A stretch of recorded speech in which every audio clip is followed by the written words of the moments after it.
Euskal preso politikoen kolektiboak agiri bat atera du preso politikoen nazioarteko egunaren arira eta sakabanak eta politikaren amaieraz dihardu bertan. Esanez, luzez itxarondako albistea dela. Politika horrek sufrikarioa baino ekarri ez duela salatu du kolektiboak, babesgabetasuna indartzeaz gain euren senideak gupidarik gabe zigortu dituelako. Horrela, gogoan hartu dituzte urruntze politikaren ondorioz bidean geratu diren senide eta lagunak ere.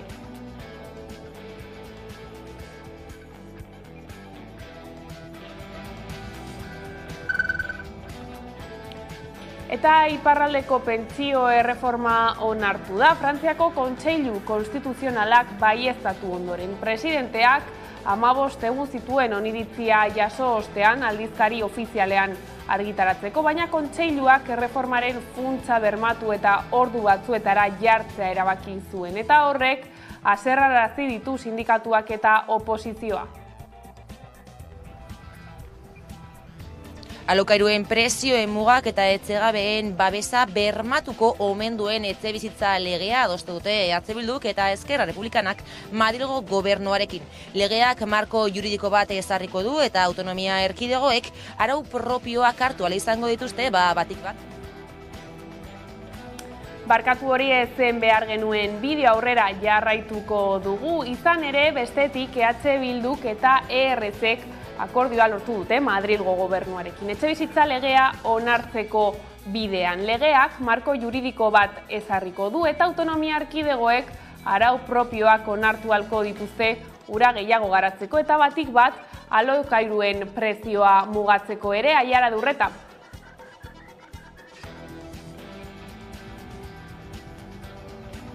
Alokairuen prezioen mugak eta etxegabeen babesa bermatuko omen duen etxebizitza legea adostu dute EH Bilduk eta Esquerra Republikanak Madrilgo gobernuarekin. Legeak marko juridiko bat ezarriko du eta autonomia erkidegoek arau propioak hartu ala izango dituzte batik bat alokairuen prezioak mugatzeko. Alokairuari mugak jartzeko tresna bezala aurkeztu zuten joan den astean, izan ere erkidegoen edo udalen esku egongo da legeak aurreikusten duen mugak jartzeko aukera erabiltzea edo ez.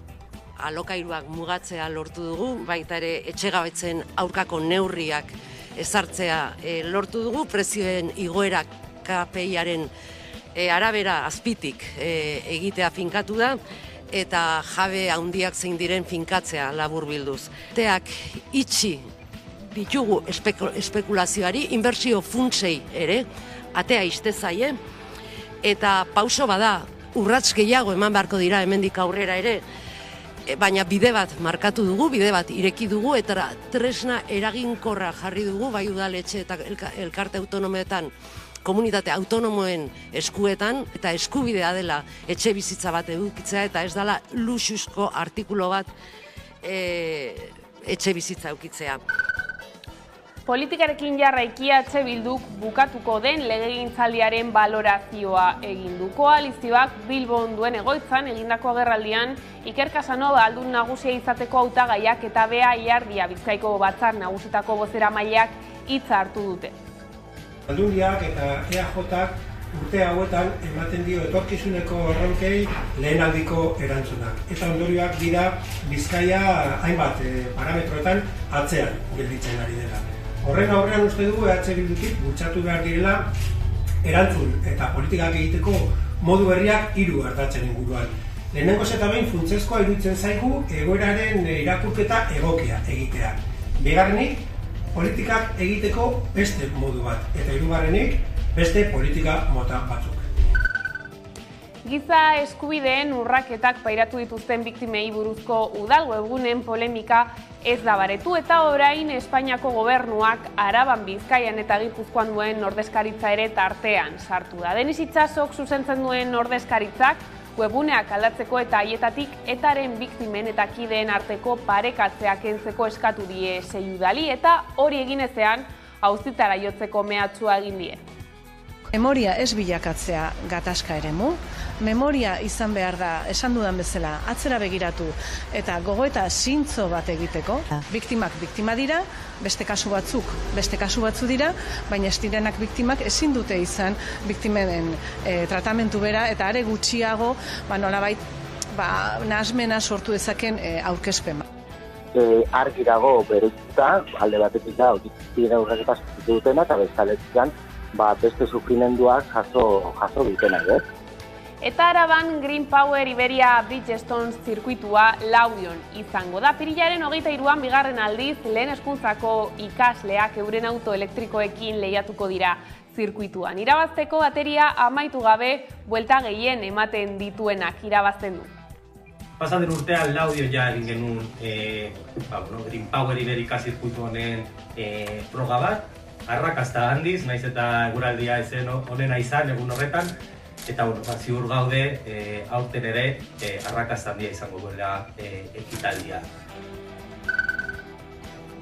Eta ez behar bat kontatu behar dugu gaurkoan ere, 12 urteko mutil bat hil zen atzo Sestaon. Lasaie ikastetxeko jolastokian ari zen futbolean jokatzen eta baloikada bat jaso zuen bularaldean. Noka egiten hasi zen jarraian konbultsioak eragin zizkion kolpeak eta bihotz biriketako geldialdia izan zuen. 7:04 aldera jaso zen ezbeharra, ordu horretan haur asko zebiltzan han jolasean. Udaltzaingoa iritsi zen lehena eta gaztea suspertzen saiatu ziren. Osasun langileak heldu bitartean, baina ez zuten lortu. Bi anbulantzia berehala iritsi ziren ezbeharraren lekura.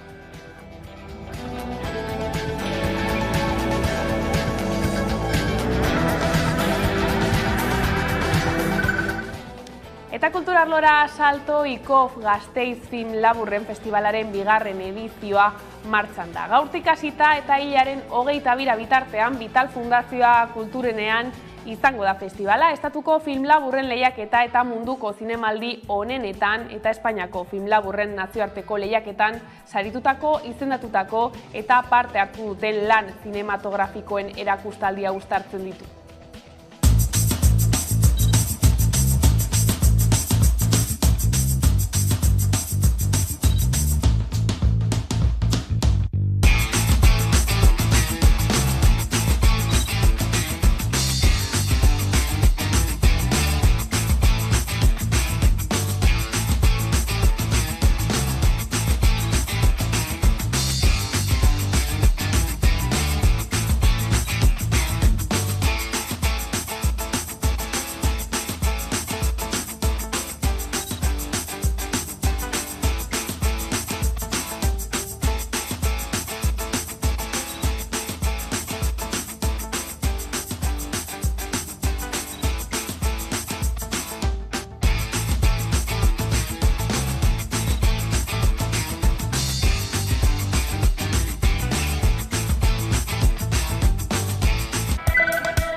Ongietorriak gurean gaur gaueko albistegira. Preso politikoen nazioarteko eguna dugu gaurkoa eta gaurkoan ere eguerdiko elkarrizketa nagusian Bego Atza sareko bozeramailea izan dugu gurekin, entzun dezagun.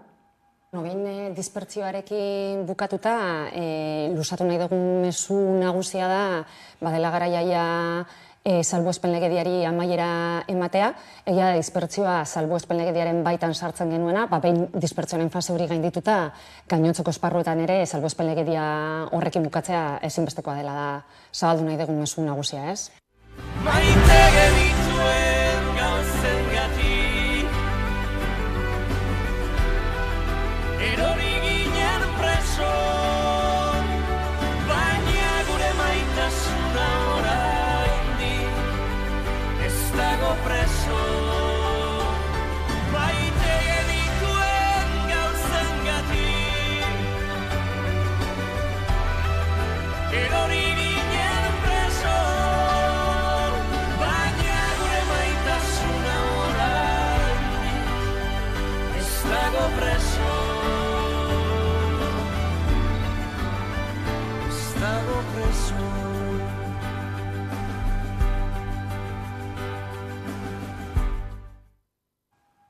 Atzak azpimarratu du dispertsioaren amaiera arteko bidea luzea eta malkartsua izan dela eta Espainiako eta Frantziako gobernuei eskatu die salbuespenezko legediari amaiera eman diezaiotela. Hori da, hasteko fase baten garaitzea eta bestalde sufrimenduaren amaiera, ez? Eta zentzu honetan bai gogora ekarri nahiko nituzke horren beste kilometro egin dituzten zenide eta lagunak, eta bai errepidetan bizia galdu edo eta zaurituta sortatu diren horiek, horiek gora ekartzea ezinbestekoa dugu aurrez. Aurretiaz adierazitako moduan ez, errelatua beti presente eukiz. Aurrera eginez, ezinbestekoa baita aurrera egitea, baina errelatua bizirik mantentzea zentzu guztietan ezinbestekoa da. Sareko bozeramaileak nabarmendu du gradu erregresioen gaineko eskumena Audientzia Nazionalak duela eta salatu du nahikoa dela fiskalak helegitea aurkeztea gradu progresioa bertan bera uzteko, horrek inplikatzen duen guztiarekin bai presoari eta bai bere gertukoei ere. Gradu erregresioari dagokionez, esan nezake, guztira 110 preso egon beharko liratekela 3. graduan, eta 110 preso hiletatik 33 baino etzaiela gradu erregresioa arrasagutzen. Eta hor gainera, arazo nagusia da, gradu erregresio horiek onartzeko eskumena Eusko Jaurlaritzari dagokiola, baina gero, behin betiko gradu erregresio horren ebazpena Entzutegi Nazionalari dagokio. Entzutegi Nazionaleko epaileari, baina gaur Auzitegi Goreneko doktrinari erreparatuz, doktrina berriari erreparatuz, nahikoa da fiskalak helegitea aurkeztea gradu erregresio hori bertan bera geratu dadin. Horrek inplikatzen duen guztiarekin, ez? Eta azken finean da epaileari egozten zaion edo egokitzen zaion eskumena fiskalaren eskuetan ustea. Hori, zentzu juridikotik ulertezina da, erabat ulertezina. Era berean, Natxak gehitu du egun ez dagoela argudiorik larriki gaixo dauden presoak espetxetan mantentzeko eta mendekuzko politika dela dio. Era berean gehitu du kezka sortzen diela hauteskunde giroak egoera paralizatu dezakeelako. Dut, 14 bat preso daudela larriki gaixo, eta ezinbesteko gauei legea aplikatzea. Guk ez dugu inolako benefizio berezirik eskatzen hauentzat, guk legedi aplikatzea eskatzen dugu. Eta zentzu honetan, kode penaleko 80.4 artikulak berak esaten du gaixorik dauden, edo gaixo edo larriki gaixo dauden presoak etxean egon beharko luketela, edo badaudela aukerak 80. artikulu horren bitartez hauen kondena suspenditzeko aukera. Adibide bezala esan dezaket, Griñanen kasua. Griñanen espetxeratzea atzeratu egin da, bera gaixo dagoelako eta tratamendu bat jasotzeko beharra dagoelako, edo bere egunean zaplanaren kasua ere. Beraz, baliabideak badaude preso horri gizatasunezko irtenbideak emateko, ez? Auzitegietako administrari eta bulegoko langileek lanuzte mugagabea abiatu dute Comisiones Obreras, Stag, LAB, UGT eta CESIF sindikatuek deituta. Aldarrikatu dute Espainiako gobernuak erreforma bat abiarazi duela sektore horretan, baina ez dituztela aintzat hartu langileak eta ez zaiela eskaintzarik egin. Gaurtik lanuzteak abiatu dituzte eta egunero egingo dituzte 10:00 ordu batetara.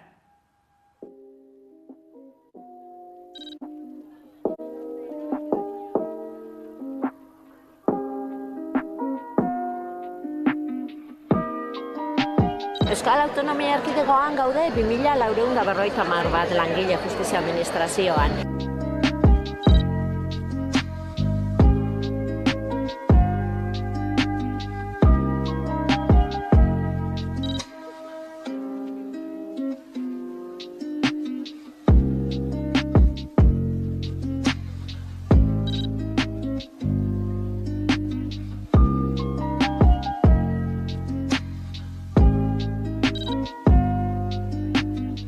Erantzunkizunagatik, ez dugu kolektiboa zatitu nahi eta bat egiten dugu estatu mailako mobilizazioekin formatu guztian.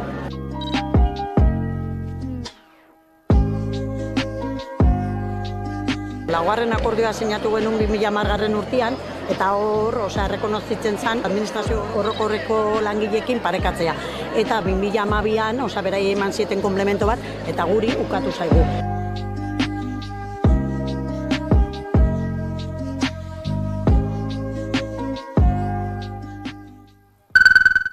Politika arloko gaiekin jarraiki asteburuan Espainiako bigarren errepublika oroitzeko ospakizun ekitaldietan hirugarren errepublika erreibindikatu dute.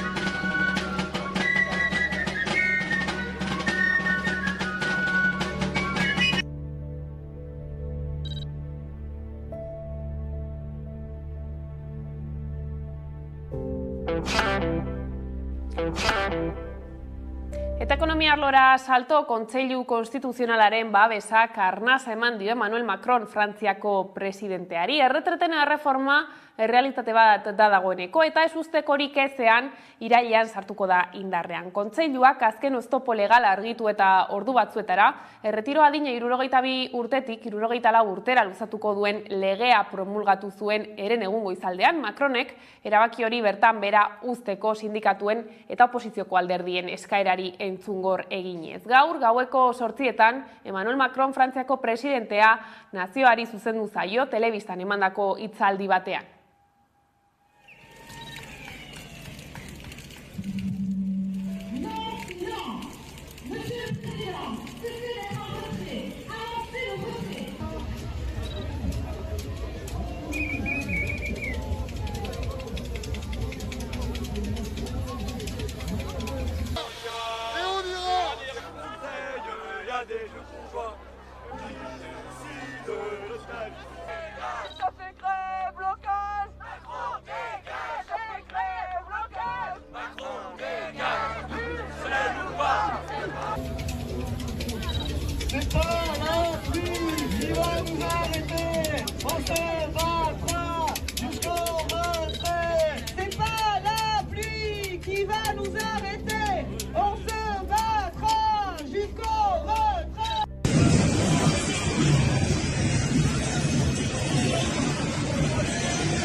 EH Bilduk eta RZek akordioa egin dute Espainiako gobernuko alderdiekin, PSOErekin eta Unidas Podemosekin. Etxebizitza legea onartzeko. Legeak marko juridiko bat ezarriko du eta autonomia erkidegoek arau propioak onartu ahalko dituzte urak gehiago garatzeko eta batik bat alokairuen prezioa mugatzeko. EH Bilduko Oskar Matute eta RZko Pilar Balluerga diputatuek aurkeztu zuten akordioa.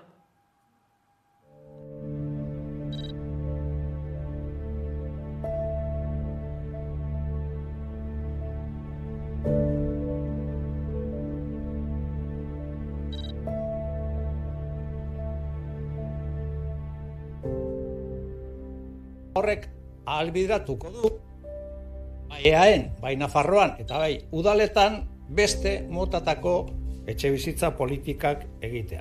Inseguritate juridikoa bukatu da.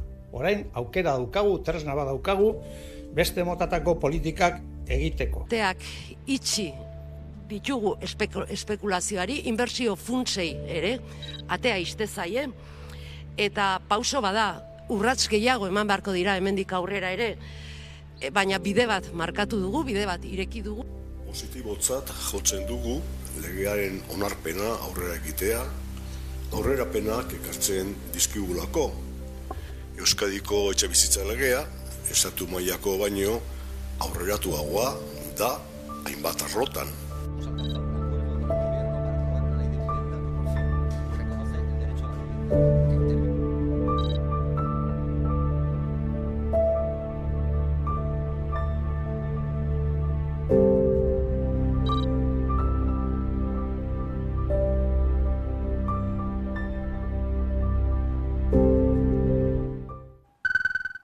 Beraldetik EH Bilduk legegintzaldiko balorazioa egin du eta horretarako prentsaurrekoa egin du gaurkoan. Agerraldian Iker Casanova Bizkaiko aldun nagusia izateko hautagaiak eta Bea Ilardiak Bizkaiko batzar nagusitako bozeramaileak hitza hartu dute. Azken batean, Bizkaiak bultzada berri bat behar duela bere lidergo ekonomikoa eta abanguardiako politika sozialak gauzatzeko gaitasuna berreskuratu behar dituela azpimarratu dute.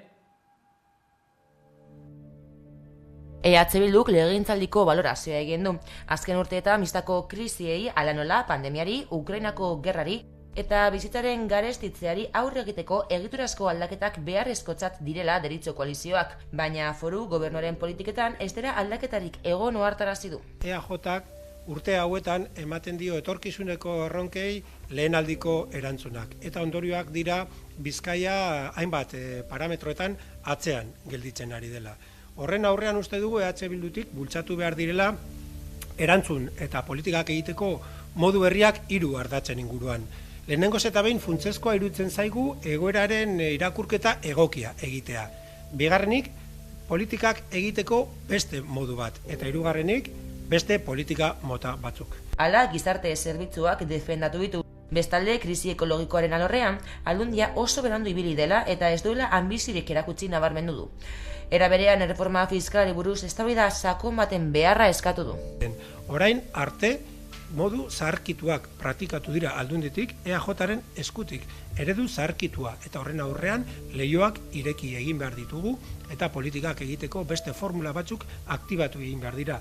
Gobernantza eredu irekia, gardena eta zintzoa, lagunkeria, entxufismoa, klientelismoa eta horrelako praktikak behin betiko alboratzen dituena, berreskuratzeko konfidantza eta jendeak ikusteko instituzioetan babesteko. Azken batean, Bizkaiak bultzada berri bat behar duela eta bere lidergo ekonomikoa eta abanguardiako politika sozialak gauzatzeko gaitasuna berreskuratu behar dituela azpimarratu du EH Bilduk. Bizkaia izan zen garai batean euskal ekonomiaren motorra, baina inar handia galdu dugu. Eskuineko gobernuen hamarkadek gure ekonomia eta zerbitzu publikoak ahuldu dituzte.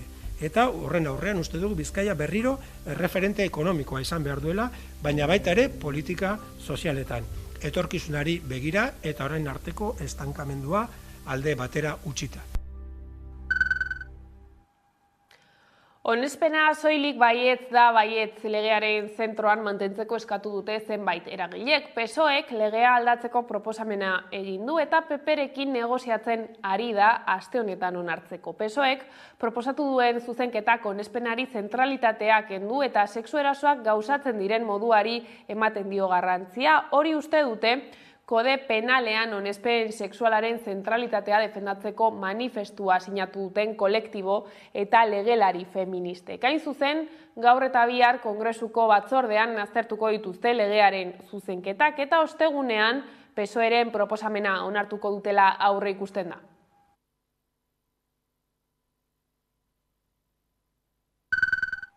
Eta hauteskunde aurreko kanpainan Nafarroako eskuina inoiz baino zatitutagoa dago. PP eta UPN bide banatuak egiten ari dira eta Martxelo Diaz kazetariak egin digu honen inguruko analisi politikoa. Entzun dezagun.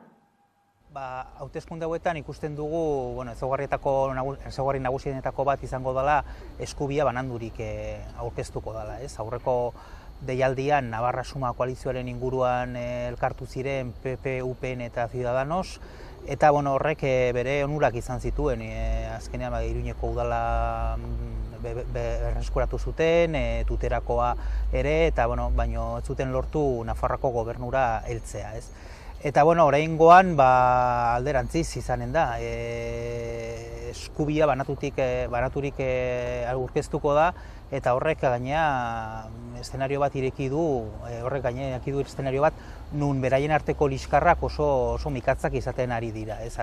Aldian ikusi dugu, PPek UPNren baitako kideak harrapatzen ari dela, azkenean beraien zerrenda osatu ahal izateko, eta UPNren baitan horrek izugarrizko haserraldia sortzen ari du.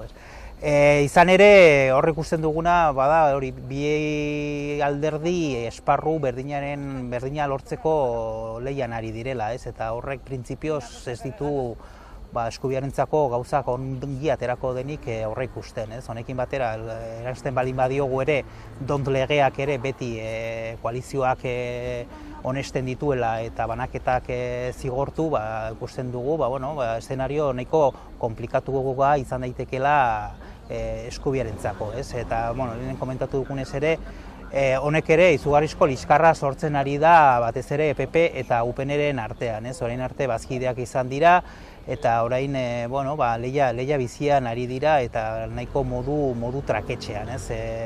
Honek gero behar bada, maiatzetik aurrera ere, beraien arteko adostasunak lortzeko ahalmena ere zaildu dezake. Eta esan bezala, ikusi dugu aurreko agintaldian Navarra Sumak lehen hauteskundetan lehen postua lortu zuelako, bai Iruñeko udala, bai Tuterako udala lortu zitula, baina orain ikusten dugu hori, zalantzan dagola.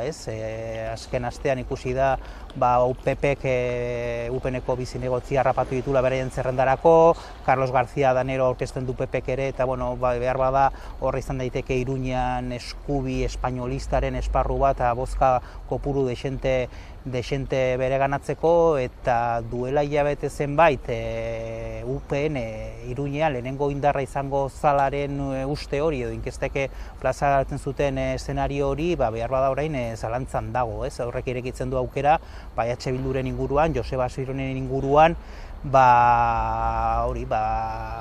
progresismoa bilduko luken koalizio bat edo akordio programatiko bat osatzeko aukera. Aurreko agintaldian egin zuten bezala, eta Tuteran antzeko Alejandro Tokero nagusitu zen Navarra Sumaren zerrendan, kontuan izan behar da bere garaian Tuteran ezkerra oso banatuta aurkeztu zala, Podemos alde batetikan, Ezker Batua eta Batzarra Izquierda Ezkerran bestetik, beste kandidatura herritar bat ere bazegoen, eta orain behintzat ezkerra ez abertzalearen esparru guzti hori elkartuta agertzen da Eneko Larraterekin, eta EH Bildure aurkeztuko da, eta behar bada horri izan daiteke, erabakikorra izan daiteke. Beraz ere, Tokero berriro ere alkate izatea zailtasunak izan daitezke. Kontuan izan behar da, Tuteran ere PPek ere badaukala bozka kopuru importante bat, behar bada UPNren gana joango ez dana, eta horre ere dago geho zalantza ere Voxen indarra zein dan. Kontuan izan behar da ere, hauteskunde generaletan Voxek Tuteran uneko 10 lortu zuela, eta orain eskubiaren zatiketarekin behar bada bozka kopuru hori mantentzen balin badu, zinegotziak ere izan ditzake Tuteran. Iruñan behar bada zailago izan daiteke, baina Tuterako aukera hori kontuan izan beharko da. Eta parlamentuan pixkat egoera errepikatzen da. Berriro ikusiko dugu edo aurre ikusten dana da Javier Esparzak ez duela lortuko gehiengo nahikorik gobernu bat osatzeko, eta ikusi beharko da beste alderdien artean zenolako banaketa ematen da, baina behar bada aukerak emango dira, edo zirrenik edo behintzat inkestak hori diote, eskubia berriro ere Nafarroko gobernutik kanpo uzteko akordioak lortzeko. Horrek ikusiko da, ez dakitek bai izango da lehen, PSN izango da lehen, EH Bilduren paperra ero indarra zen izango da ere hori behar bada maiatzetik aurrera egongo diren elkarrizketetan ikusiko dugu, baina ni uste momentu honetan aurre ikusten dana da eskubia banatuta ez duela lortuko indar nahikorik bere gobernua osatzeko, horren aurrean akordio progresista zabalaren aukera dagola, eta bide batez ere behar bada Esparzaren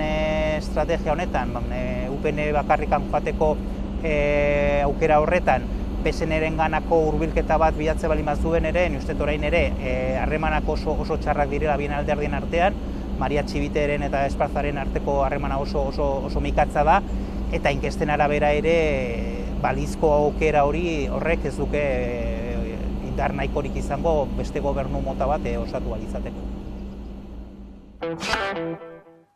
Eta gaiz aldatuta gizarte zerbitzuekin lotutako ekintzak antolatzeko diru laguntzak jasotzeko deialdia ireki du Arabako Foru Aldundiak.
Arabatik mugitu gabe, Eaeko Justizia Auzitegi Nagusiak bertan behera utzi du Arabako mahastiak sormarka merkaturatzen hasteko Eusko Jaurlaritzak emandako baimena. Errioxako Kontseilu Arautzaileak jarritako helegitea onartu du auzitegiak eta behin-behinean geldiarazi du horren bestez ardoak zigilu berriarekin saltzeko aukera Europako Batzordeak behin betiko erabakia eman arte. Apirilaren 14an Eaeko Auzitegi Nagusiak geldiarazi zuen Arabako mahastiak sormarka berriarekin estatuan merkaturatzeko baimena. Autoak dioenez, kontsumitzailea nahasteko arrisku handia dago. Izan ere, izendapen berria duen ardoan merkaturatzea baimentzean, bi ardo eskaintzen dira, bi sormarka desberdinekin, baina eremu geografiko berean. Iturri ofizialek adierazi dutenez, administrazioa izan da behin-behineko baimena atzera botatzeko eskaera egin duena. Abra elkarteak berraztartzeko errekurtsoa jarri dio argitaratutako autoari. Alde batetik alegazioetan elkarteak bi ardoek ezaugarri desberdinak dituztela argudiatzen du. Horretarako desberdintasun guztiak zerrendatzen ditu. Alkohol gradua, laborantzako eta mahatz bilketako praktikak besteak beste. Abrak azpimarratzen du sormarka bakoitzak gune geografiko desberdina duela, eta oinarri osagarri gisa erabil daitekeela. Gainera, azaltzen duenez, Errioxako sormarkak ardoak ekoiztu ditzake Errioxako, Araba Errioxako eta 115 Nafarroako mahatzekin. Hala ere, Arabako mahastiak sormarkako ardoak 100%an Arabako Errioxako mahastiekin egin behar dira. Beste alde batetik alegazioetan azaltzen duenez, aurkeztutako txostenek ez dute zehazten zeintzuk diren Errioxako markak jasango ditu ondorioak eta kalteak. Abrak beraz autoa atzera botatzea eskatzen du. Horrekin batera elkartea, Zeintzo RG plataforman sinadurak biltzen ari da, Arabako mahastiak sormarka defendatzeko. Iturri ofizialek azaldu dutenez, Auzitegi Nagusiak onartzen baditu, arazoa konponduko litzateke, eta atzera botatzen baditu horren aurretik aurkeztutako epaiaren autoaren ebazpenari itxaron beharko lukete. Autoak arrazoia ematen badio Erriozako Kontseiluari, Espainiako Auzitegi Gorenera joko dute.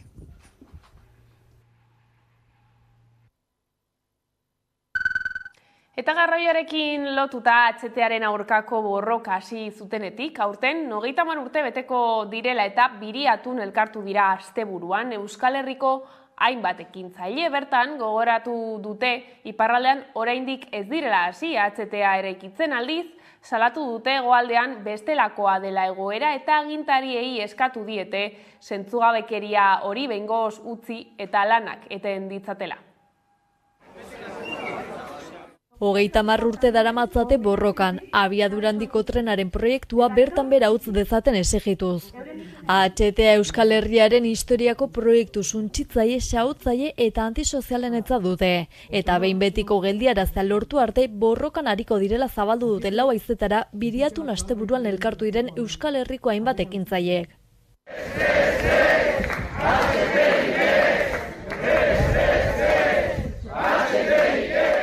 Iparraldean oraindik ez dira hasi HTA eraikitzen, aldiz salatute hegoaldean bestelakoa dela egoera, eta agintari eskatu diete zentzugabekeria hori behingoz utzi eta lanak eten ditzatela.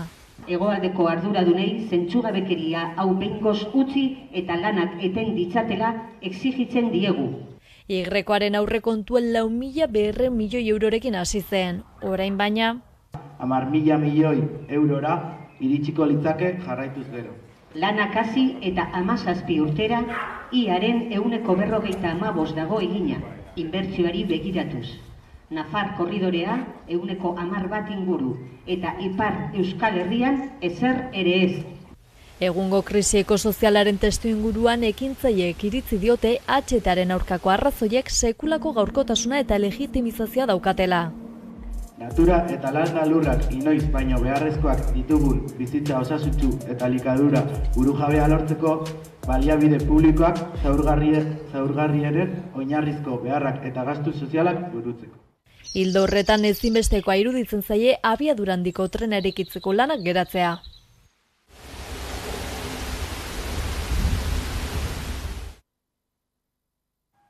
Esan bezala urtez urte atzeratzen doaz abiadura handiko trenaren obrak. Euskal Herriari dagokionean gainera, Jaurlaritzak Euskal Y-a 2030erako lotua nahi du iparraldearekin. Horretarako ordea, Bordeleak izezatia egitea beharrezkoa da lehendabizi. Frantziak Europako Batasunarekin 2030erako bordele eta izezatia egiteko konpromisoa hartu zuen, orain baina 2052erako atzeratu du proiektua.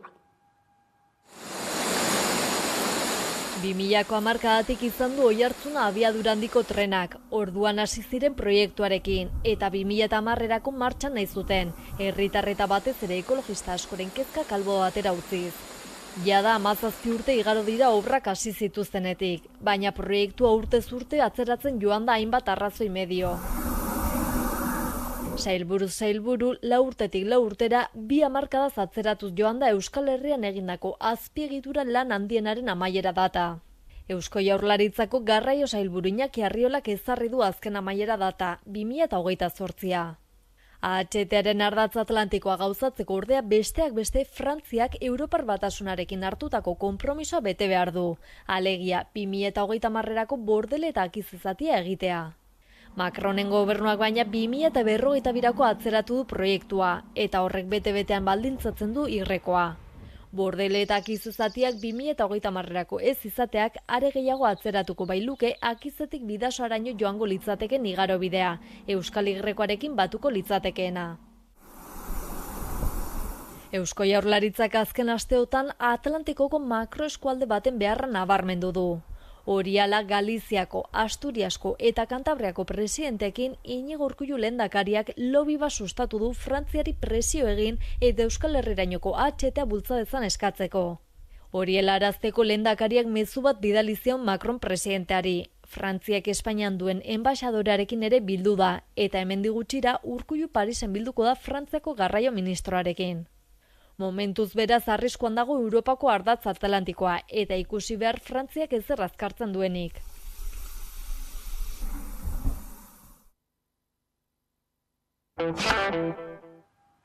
Eta apirilaren 23an bigarren aldiz, Green Power Iberia Bridgestone zirkuitua Laudion izango da. Lehen hezkuntzako ikasleak euren auto elektrikoekin lehiatuko dira zirkuitu horretan. Irabazteko bateria amaitu gabe buelta gehien ematen dituenak irabazten du, horrela jasangarritasuna saritzen da.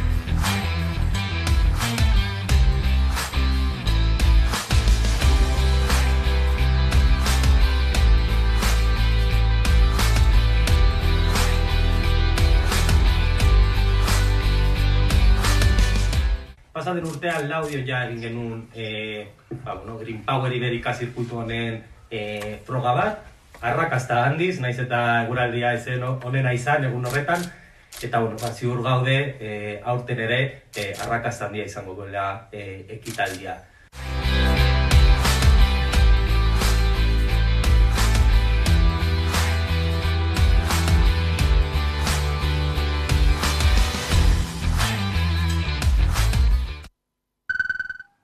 Beste gai bati helduko diogu orain, izan ere gorroto delituak esponentzialki igo dira azken 3 urteetan Araban, Bizkaian eta Gipuzkoan. Euskadiko gorroto gertakariei buruzko 2022ko txostena aurkeztu du Josu Erkoreka Lakuako segurtasun sailburuak.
Gipuzkoako Foru Aldundia ez dator bat EAEko Justizia Auzitegiak Ulia Azpi Fundazioko hizkuntz eskakizunei buruz ebatzi zuen epaiarekin. Horregatik, sententzia plazaratu bezain pronto iragarri zuen moduan, helegitea jarri dio martxoaren hasieran emandako epaiariaren arabera, legez kanpokoa da euskararen ezagutza aintzat hartzea Aldundiaren menpeko Ulia Azpi Fundazioan 34 lanpostu betetzeko oposizioan.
Zumaiara egingo dugu salto orain, izan ere bertako Flixa munduko ondare geologikoko lehen 100 lekuen artean baitako. Fenomeno geologiko ikusgarri horretako geruzek dinosaurioak desagertu zireneko garaia ulertzeko balio izan dute eta lurraren historiaren 60 milioi urte baino gehiago irakur daitezke bertan. Gaur egun ere oraindik mundu osoko geologo askok jotzen dute bertara, gure planetaren jokaera ulertu nahian, baina geologoak bakarrik ez, bisitari asko hurbiltzen dira urtero Flixa ikustera. Bertan izan da Hamaika Telebista. Euskal Herria lurralde txikia izanik ere geologikoki oso aberatsa eta anitza da. Gaur Zumaian gaude UNESCO aitortua duen Euskal Kostaldeko Geoparkean eta horren baliotsua den Flixean. Bada munduko interes geologikoko lehen 100 lekuen artean dago Zumaiako Flixa eta bertan lurralde azaleratze estratigrafiko ikusgarrienetakoa dago. Geoparkean dauzkagun 10 kilometrotan 60 milioi urte inguru irakurri ditzazkegu. Lurraren historiaren 60 milioi urte inguru. Flixa Zumaiaren ez dakit, kanpoko entzak gehiago, guk beti nola ikusi izan dugun, guretzat, niretzat behintzat ez da izan beti, berezia nik txiki-txikitatik juten itzan, ondartzara eta hori beti ikusita gendukan. Eta behitzen dut eta batzuetan ikusin dut, forman iruditzen izatena, me recuerda un elefante, holako gauzak. Baina, bai, balore handia dauka.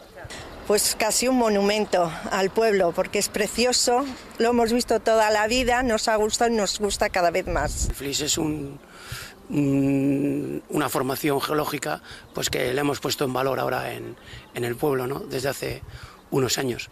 Antes venían un montón de gente a investigar y bueno, pues ahora le hemos puesto al espacio a la gente que viene de fuera y así. Lo hemos promocionado un poco, le hemos dado a conocer. Mucha gente, viene muchísima gente cada vez más. Lo malo es que no hay sitios donde aparcar, se vuelve la gente loca buscando sitio. Por lo demás, pues fenomenal. Asko. Turismoa, bueno, eta 8 apellidos baskos sin ondoren handikan gehiago. Aguardatzen naiz gu jutegea kalpea, eta semiak izan zian. Atxa, ondo indezu jutea. Zumaiarra baino gehiago, kanpoko jendia. Baina, nik usten dut, ostalarintzat behintzat hona dela. Batzuk esango horren beste jende, batzuk esatu propaganda ditu benean ere, no más turistas. Baina, gauza dana berea daka, lo bueno y lo malo ere deraz. Dauak horrekin ere, barkuare ateatzen da, eta ja, jende gehiago, batzuetan barkoa, besteetan bi. Depende zenbat jende don, klaro. Nahiko jende ugari etortzen nahi da, eta gainea, aste honetan batez ere, ikasleak ikasten dutela Madrigoak, Kataloniokoak batez ere, ez hainbeste Andaluzi mailakoak, baino, eta baitere hemen ingurumenakoak. Hemen ingurukoak, adibidez, etorri dira Donostikoak, horioko batzuk baitere zutela ezagutzen, normalean DBH 2, 3, 4. Nahiko eratzun hona dakate, It's a marvelous geological formation going back thousands of years. Something worth seeing here in Zumaya. Internationally recognized. I like it very much, yes. Alors je viens à Zumaya pour voir les falaises de Zumaya, les plages avec les surfeurs, s'il y a des surfeurs, mais c'est pas dit. Le vent de Zumaya aussi. Et le très bel endroit qu'est le Pays Basque, parce que c'est très beau partout, donc on se régale. Et au retour, on va passer voir le musée de Balenciaga à Guetaria. Voilà, une belle balade de San Sébastien, tout simplement.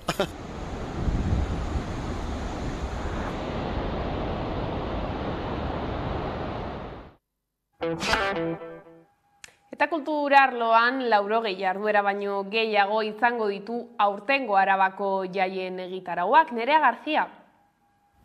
Apirilaren 23an Arabako jaiak hasiko dira eta maiatzaren batean amaituko dira estibalizko erromeriarekin. Guztira 86 jarduera antolatu dira eta kultura diputatuaren esanetan egitarauak publiko guztiekin konektatzea eta tokiko kultura sektoreari bultzada bat ematea ditu helburu nagusi.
Eta bertsolaritzan Irati Alkantarilla Urruñarrak irabazi du 51. Osinalde saria bertsolari gaztentzat Gabirian izenbereko elkartean larunbat gauean jokatu zen sariketa. Parte hartzen zuen lehenengo aldia bazen ere, 5 epaileen puntuazioetan eta entzuleen bozketa herrikoian irabazle aukeratu zuten.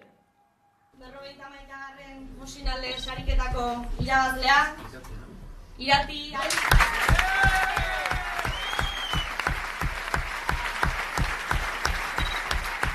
Iparraldeko neskatxa horrek barrenean ze indarra egia esan iruditzen zait nahiko egoaldetarra. Bertsoik hobenan sarie, Gabiriko gazten izenen emango die, Aner Peritzi. Osinalde nire barne lur abstraktuki indardu.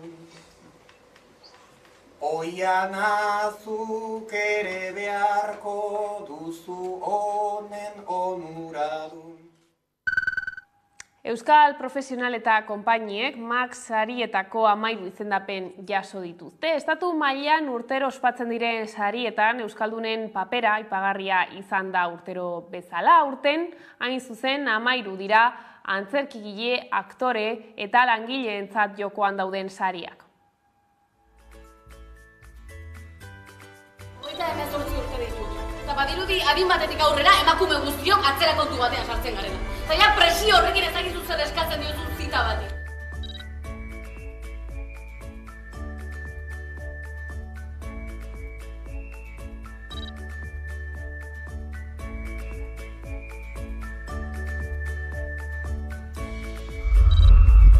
Hurrengo egunean, Altsasu telebista plato bihurtu zen eta kasua estatu arazo bat.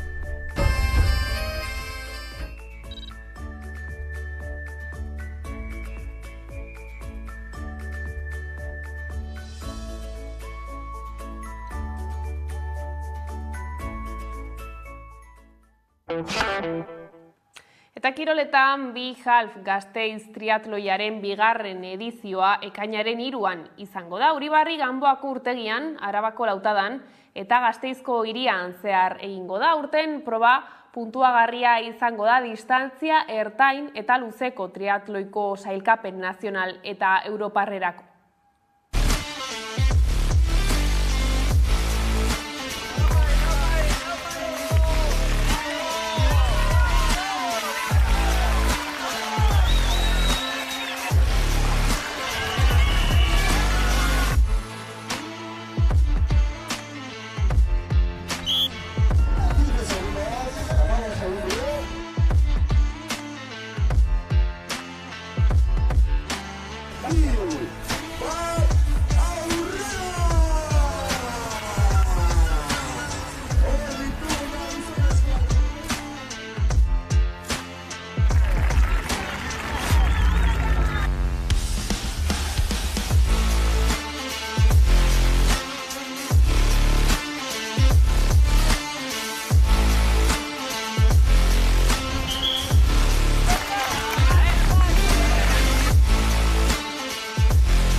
Lasterbideanen 3. aldia antolatu du Etxerat elkarteak ekainaren 3rako. Etxeratek egun osoko egitaragoa antolatu du, korrikaldia, herri bazkaria eta DJak izango dira Masa Bilabonan. Lasterbidean ekitaldia 2013an egin zuten lehen aldiz Oiartzunen eta ordutik beste 7 edizio ere izan ditu.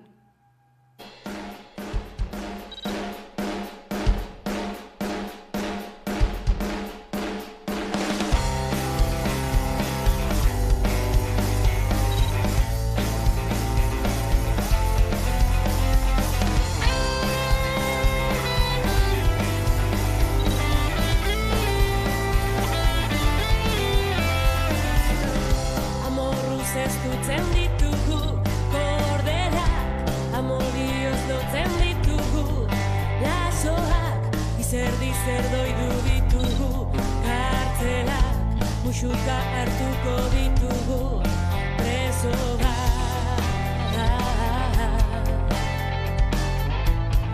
Jotako bara hautsi zatera Bidetako Eta horrela iritsi gara albistegiaren bukaerara. Gaurkoan, Bulego taldearen eta Marenen ezer ez da berdina bestearekin agurtuko zaituztegu, gustatuko zaizuelakoan besterik ez gure aldetik. Horiek izan dira gaueko albistegiak gureak gaur utzi dituenak. Gogoratu guztiak eta gehiago nahi zuen aldiro 11.eu satarian daudela eskuragarri. Bihar arte. Zure begi berdeak Zenbat oroitzen dudan Durangoko festetan Goizeko argia zure Espainien uretan Zenbat aldatu diran Gauzak urte gutxitan Urrundu ginen eta ezer ez da berdina Gure kantu gordinak Utxik daude zugabe Bai, nork esango zuen Ba, piztu genuen sutan Erreko ginela eta gauzak nola diren, ia astu nuen, nola baretzen nauten, zure begi berdeak. Zenbat oroitzen dudan, Durangoko festetan, goizeko argia zure Espainien uretan. Zenbat aldatu diran, gauzak urte